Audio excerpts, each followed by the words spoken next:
Welcome to The Explainer. Our goal here is to take really complex topics and break them down into something you can see and understand. And today, wow, we're diving into a source that covers a whole century of Iraqi history. And the story it tells, it's all about outside manipulation and just devastating conflict. And really, it all kicks off with this massive paradox. It's a question that's right at the core of this whole thing. And to even begin to answer it, the source material we're looking at says we absolutely have to unpack this really complicated, often contradictory relationship, one that pretty much decided the fate of an entire nation. All right, so let's get right into it. The source we're digging into today, it frames the whole U.S. relationship with Iraq, and especially with Saddam Hussein, as this series of strategic moves, almost like a chess game, that just completely changed depending on which way the geopolitical winds were blowing. I mean, just look at this timeline from the source. It shows how the relationship just swung back and forth, from being an ally to a sworn enemy, all in the span of about 30 years. In the 70s, Saddam was basically seen as this useful wall against the Soviet Union. Fast forward to the 80s, and he's getting money and weapons to fight a common enemy, Iran. But then, boom, the 90s hit, and suddenly he's the target, and it all leads up to him being taken out of power in 2003. So, the big question is, how on earth did it all start?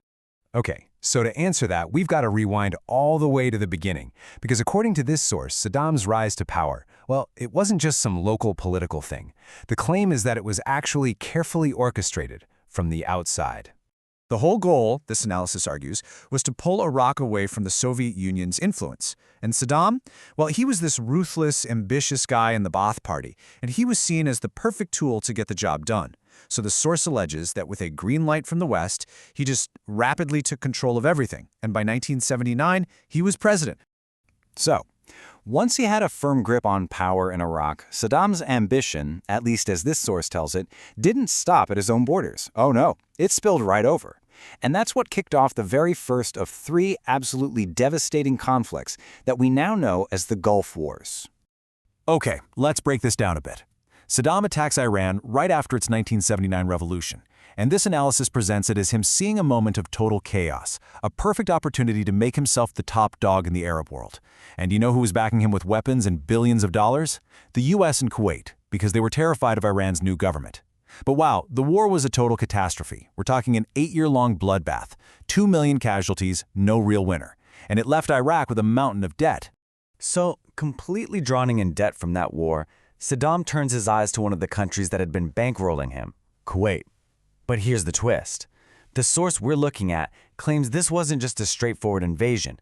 No, it was a carefully, deliberately laid trap. Okay, so follow the steps here, because the source argues this whole thing was a calculated setup. Step 1. Kuwait, supposedly with a nudge from the US, starts provoking Iraq financially. Step 2. A very deliberate but false signal is sent to Saddam, basically giving him the impression that nobody's going to step in. He takes the bait, hook, line, and sinker. He invades Kuwait, and just like that, there's the perfect excuse for a massive US military deployment to the area. And this is where the source's whole trap theory really comes into focus. Get this, the US-led coalition, they just waited for 5 whole months. So you have to ask, why wait? Well, the source alleges that the delay was intentional. It was to let Iraq completely wreck Kuwait, to break their will, and basically force the Kuwaiti government to sign over control of its oil to America. And once that deal was in the bag, the mission suddenly shifted from defending Saudi Arabia to liberating Kuwait. So a whole decade goes by, and for Iraq, it's a decade of just crippling sanctions. Then 9/11 happens, and in the aftermath of those attacks, the US turns its attention right back to Saddam Hussein.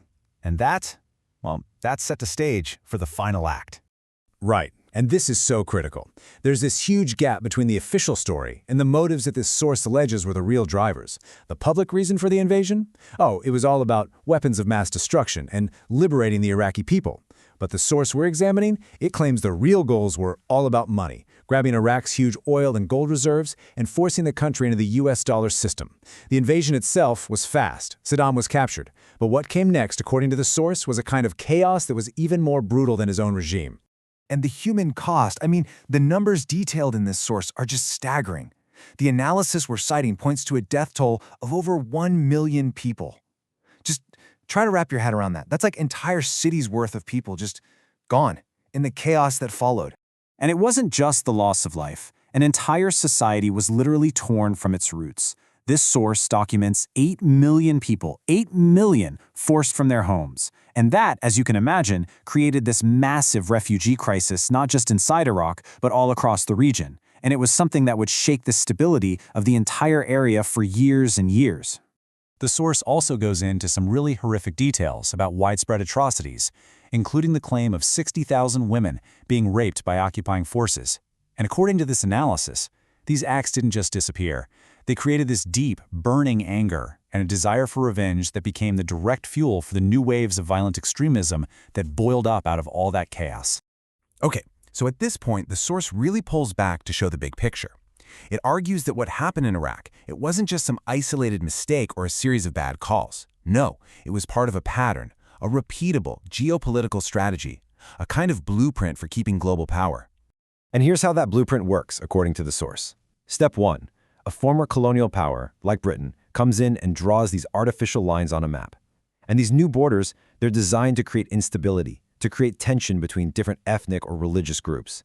Then, step 2. A modern superpower, in this case America, steps into that power vacuum. But instead of fixing the problem, the source alleges it actually fuels the conflict. It creates chaos, because chaos is good for controlling resources, and, let's be honest, it creates a massive market for selling weapons. And the source is pretty clear. This isn't just a theory about Iraq.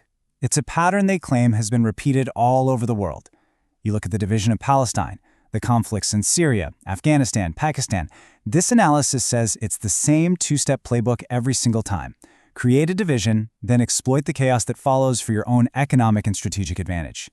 So to really drive home the economic logic behind all this, the source uses this really powerful analogy. It's like this. Imagine you're the one who sets the exam questions and you're the one who grades the papers. Well, to pass, everybody has to come to your special coaching center. You can fail anyone you want, which means everyone is forced to pay your super high fees. In the real world, that means controlling global finance, energy, and military power. It forces other nations to play by your rules, to buy your weapons, to trade in your currency, and to fall in line with your interests. It's basically paying a huge fee just to survive in the global system. And so we're left with this one last, really provocative question from the source. It suggests that this whole cycle of war and chaos that we see in places like Iraq, what if it isn't a bug in the system? What if it's not a flaw, but a feature? A fundamental and very profitable part of how it's all designed to work. And that's definitely something to think about, long after we're done here.